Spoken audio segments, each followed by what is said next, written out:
사우나가 오히려 다리를 더 붓게 만들 수 있다는 사실 알고 계셨나요? 뜨거운 열기가 우리의 정맥 건강을 해칠 수도 있습니다. 오늘 이 시간 다리 부종과 무거움의 진짜 원인이 무엇인지 함께 확인해 보시죠. 그럼 열이 우리 정맥에 어떤 영향을 미치는지 구체적으로 살펴보겠습니다. 뜨거운 열에 노출되면 체온이 상승하고 이는 혈관을 확장시킵니다. 혈관벽이 이완되면서 정맥 내 판막 기능이 저하되고 결국 혈액 역류가 발생하게 됩니다. 정맥 안에 있는 판막은 혈액이 심장 방향으로만 흐르도록 돕는 중요한 역할을 합니다. 하지만 뜨거운 열기로 혈관이 늘어나면 이 판막 사이가 벌어지게 됩니다. 이렇게 되면 혈액은 위로 올라가지 못하고 중력에 의해 아래로 역류하게 되죠. 정상 상태에서는 판막이 완전히 닫혀 혈액이 심장 방향으로만 이동하지만 고온에 노출된 후에는 혈관이 팽창하면서 판막 사이가 벌어져 정맥 정체가 발생하게 됩니다. 그렇다면 부종은 왜 생기는 걸까요? 역류한 혈액이 종아리와 발목 주변에 고이면 정맥압이 급격히 상승하게 됩니다. 이 압력을 견디지 못한 혈관은 결국 수분을 주변 조직으로 밀어내게 되고 이것이 바로 다리가 팽팽하게 붓는 부종의 원인입니다.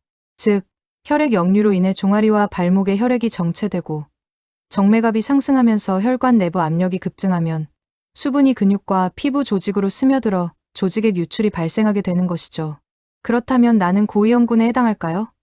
단순한 피로감을 넘어 아래 조건에 해당하신다면 고온 찜질이나 장시간 온천욕은 피하는 것이 좋습니다. 만성 정맥 부전 환자의 경우 정맥 탄력이 극도로 저하되어 있어 열 노출 시 증상이 급격히 악화될 수 있습니다. 또한 다리에 실핏줄이 보이거나 혈관이 튀어나오는 하지 정맥류 초기 증상자분들은 열이 증상을 더욱 고착화시킬 수 있으니 주의해야 합니다.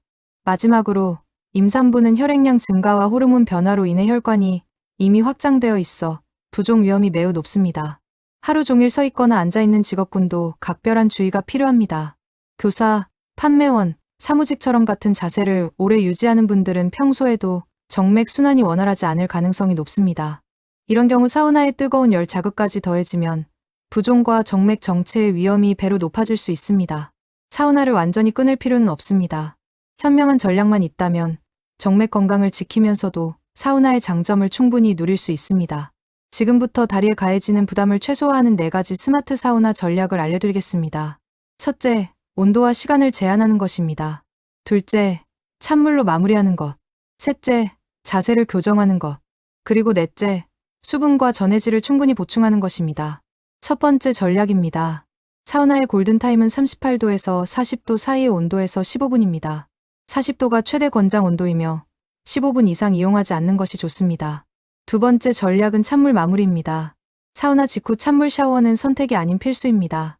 발목에서 무릎 위쪽 방향으로 차가운 물을 뿌려주면 열로 인해 늘어났던 혈관이 즉각적으로 수축하면서 혈액을 위로 밀어 올리는 펌프 역할을 합니다. 이때 중요한 것은 방향인데요. 반드시 발목에서 무릎 위 방향으로 뿌려야 정맥 순환을 돕는 효과를 극대화할 수 있습니다. 세 번째 전략, 사우나 안에서 자세가 중요한 이유입니다. 사우나 벤치에 앉아 다리를 아래로 내리고 있으면 중력이 혈액 정체를 더욱 심화시킵니다. 반면 다리를 벤치 위로 올리거나 심장 높이와 비슷하게 유지하는 것만으로도 정맥압을 크게 줄일 수 있습니다. 나쁜 자세는 다리를 바닥으로 내려놓고 앉아 중력에 의해 혈액이 다리에 고이게 하는 것이고, 좋은 자세는 다리를 위로 올려 압력을 감소시키는 것입니다. 네 번째 전략은 수분과 전해질 보충입니다. 체온이 오르면 땀이 나고 혈액의 점도가 높아져 순환이 더욱 어려워집니다. 따라서 사우나 전후로 충분한 물을 마셔서 혈류 흐름을 부드럽게 유지하는 것이 중요합니다. 사우나 전에는 물 200에서 300ml를 섭취하시고 사우나 후에는 전해질 음료나 물 300ml 이상을 보충해 주시면 혈액순환 회복에 큰 도움이 됩니다. 욕실을 나온 뒤 단 3분만 투자하면 부종을 예방하고 정맥 순환을 빠르게 회복할 수 있습니다. 사우나 후 3분 정맥 스트레칭. 이 3가지 동작을 꼭 따라해보세요. 첫째, 발목 펌프 운동입니다. 등을 대고 누워 다리를 벽에 기대고 발끝을 당겼다 펴는 동작을 20회 반복합니다. 둘째, 하늘 자전거입니다. 누운 상태에서 공중에서 자전거 페달을 밟듯이 다리를 움직여 종아리 근육을 자극해줍니다. 마지막으로 종아리 마사지입니다. 복사뼈부터 무릎 뒤쪽까지 쓸어올리듯 부드럽게 마사지하여 림프와 혈액 흐름을 유도해주세요. 사우나는 근육 이완과 스트레스 해소, 그리고 일시적인 혈액순환 촉진이라는 장점을 가지고 있습니다. 하지만 단점으로는 정맥이 과도하게 확장되고 판막 기능이 저하되어 부종이 악화되거나 정맥압이 상승할 수 있습니다. 뜨거운 열기는 근육 통증을 줄여주는 장점이 있지만 정맥 순환에는 양날의 검과 같습니다. 결국 스마트한 사용 습관이 우리의 건강을 지킬 수 있다는 점을 기억해 주세요.